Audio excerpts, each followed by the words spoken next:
Hey, this works better if I actually switch the microphone on. Ollie wasn't too pleased with the music, so this time we put up something a little more like indie 90s for him. Are you ready? Amazing. Like Road Rash. Yeah, 2 seconds. Hold it's seconds like Road of it. Rash music. Yeah. Well, if you get dull, I'll just start playing that, and our listener, which is you in the car later, you're gonna really enjoy listening to that. So that's cool. Love it. So we got to the point, to recap, that when you're dealing with someone like pain, it's not about repairing tissue for them. It's not really about tissue damage unless it's acute pain. It's more about having these three sciences, so the sociology, psychology, biology, having those three sciences and imagining them like a paint palette. Yeah. And then mixing the paints in different degrees to get the colour that's the right colour for the client that walks in. Yeah. And so we got to there and we said that one of the most important things is to build rapport with the client and then goal set with them, where they focus beyond the pain, what happens after the pain, what the pain prevents them doing. So you've got something to aim for that makes the significance of the pain less, which will reduce the pain anyway. So that's what we got to. And then I was really interested to hear from you. So you've got the client, we've done the interview with them. Yeah. They want to do something that's physical, but they've still got quite a big eye on their pain. Yeah. And you've chosen to write this course about having games. And I wonder why you came to the decision to have games and how you use that to affect that pain palette. Yeah. Well, games are just a really awesome way to help a client, I suppose, open up more, because especially if they like a competitive type nature towards a game or whatever, they've been sporty and stuff in their life, then they can relate to having fun when they play games. You might not get everyone who's like that, but you might find a different type of game that fits their needs. But it creates obviously an extrinsic target or an extrinsic task, where it gives them the freedom to sort of move beyond their pain. And what would you mean by an extrinsic task? So for our listener, so for you later in the car, right, you want to know the difference between what do you mean extrinsic task? So it's something where you're given a cue to get somewhere or land on something or go over there and come back, or rather than like an intrinsic cue, which would be more like concentrate on this, tense this, make sure you've held your core in, which a lot of techniques around people with injuries and stuff is more about work this muscle, make sure you're tensing this, breathe like this, whereas this is just giving you that little bit more freedom. And what would you say the difference is between an exercise and a game? I think an exercise is more of a managed moment of time, whereas a game, you're given a bit more freedom. So there's 4 different types of games that I use, and the first one's target, then there's obstacle, and then there's reaction, and then there's quantity games. So quantity game gets a bit closer to an exercise because you're getting closer to repetition, but you can change that repetition. And that's obviously then a moment, that's then a time frame, so then that's more energy system, and you can then manage fatigue that way. Right. A reaction game is more changing direction and changing focus of a movement, or getting a reaction from the body. Right. So some trainers out there, the other trainer that listens might be thinking, might be thinking, well, actually, what about technique then? It sounds to me like a game. As long as I complete the task, I'm good. Like, what about technique and safety? How do you manage that as a trainer without saying keep your knees in line with your toes or engage your core or whatever else comes along with that movement? Yeah. Well, being able to see movement's quite important, I think. You can then gauge whether something's a risk for the client. We use skill development a lot to try and help the client get more skillful at the task. So you might not start off with So what skill? Like, skill development sounds cool, but what? I can't remember a skill at school would be like getting around the world twice, which is a Chris Waddle move on the wing. For our listener that's that old, I said Chris Waddle. So for a Chris Waddle guy, with him like moving the feet around. Yeah. But what do you mean by skill? What is that? Well, that's the ability for the body to do a task, get a task completed. Obviously, our spines have the ability to use these big generic patterns that are sort of memorised from skills that we do in everyday life. So, right.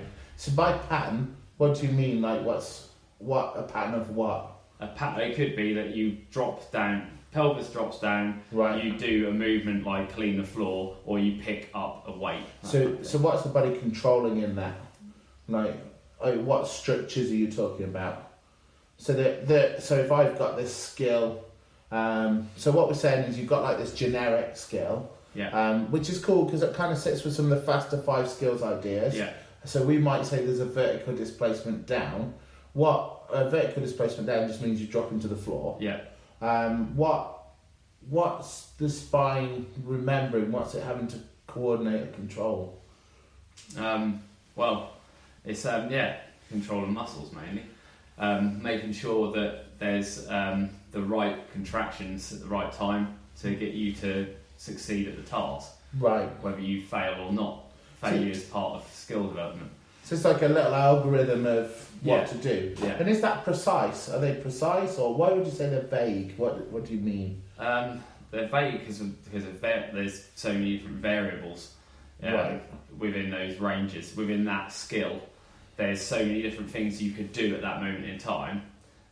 It's a little bit further away from what would be just if you said do a squat. Right. You might perform a squat with your arms in front of you, but to squat and put laundry away might look a lot different. So your body holds this algorithm for something big and generic that could suit many tasks. Yeah.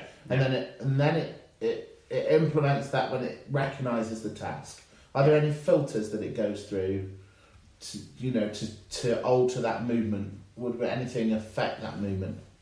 What do you mean? So like I don't know, talking about your clients with pain, if I was worried about my right knee, would that affect that big generic? Oh yeah, I see what you mean now. Obviously you'll see something completely different. If you have a client with a knee that doesn't like flexing it, and you get them to get up and walk, you'll notice that looks a bit different to your son who's just got up and walked. Right. Or maybe them before. Yeah, or them before. You might, because you might have trained somebody, then they've come back to you again because they've now had a knee op, or they've had knee pain, but there's no damage there. They've just been told to like rest it, and now it's become more of a chronic issue, that kind of thing. So developing the skill. Yeah. And people talk about, when I see research on skill development, I see lots of variables and lots of things happening. And when we see your videos on Instagram and YouTube, we see that like lots of things all over, cones and everything. Yeah. And so when I see that, I don't see like a repeated one exercise.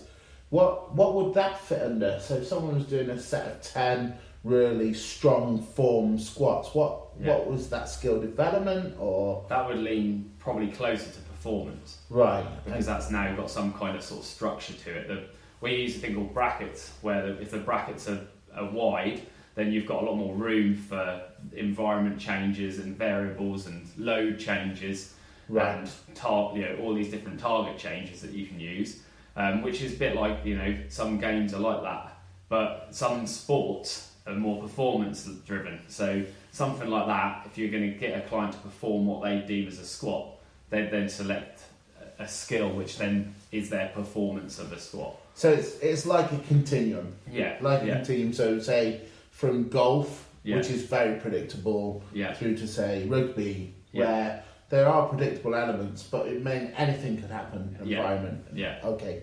And so what do clients get from playing games with you? Like, how do you make that important to them?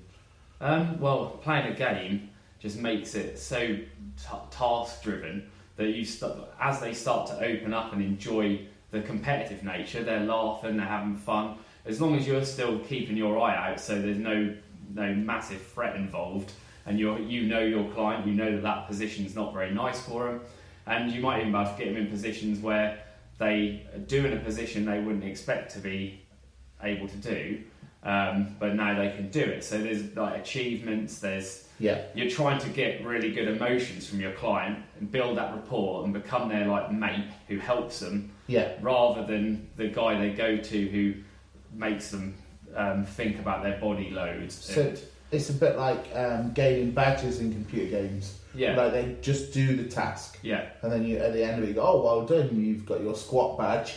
Because I saw that.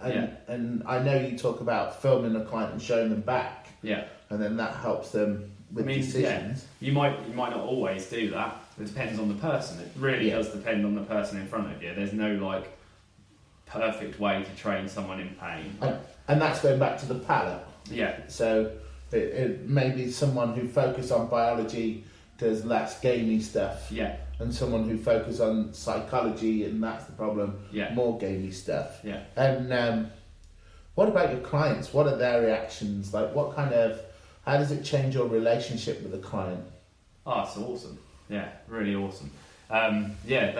They love it actually, and they know that I won't do the same exercises all the time with them, because I need to keep progressing, and I need to be. If someone comes to me and they want to, they've got an injury of some sort, that lower back pain, some kind of sort of structural problem they had there before, a bad knee, hip, and that's what they call it. Then they go to me, I want to be able to play tennis again and stuff. There's got to be some kind of progression in their training that gets them closer to that goal. So you might have started off with, if we talk about 5 skills, you might have started off with stuff which isn't so rapid change of direction.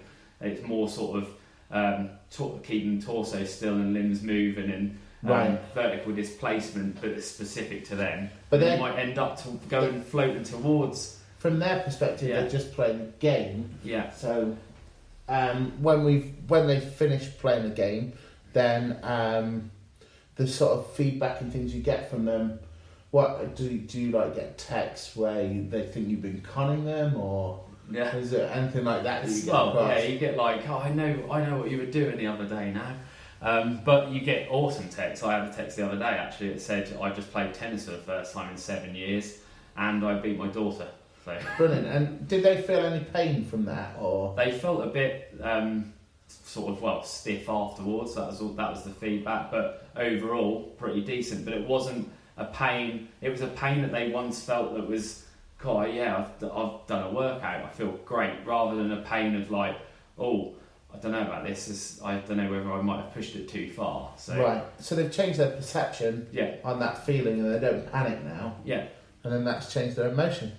Awesome. Really cool. I look forward to going through your new course. Thanks for being here. Cheers, John. I might play us out our last few seconds with a bit more of that music. I'm going to pretend I'm on a bike. Okay, let's play a bit. Thanks for listening. It's playing now. It's still over the top. Still going. Thanks for that. Hope you enjoyed listening to yourself later. As our one listener. And cool. Okay, thanks everyone. Bye.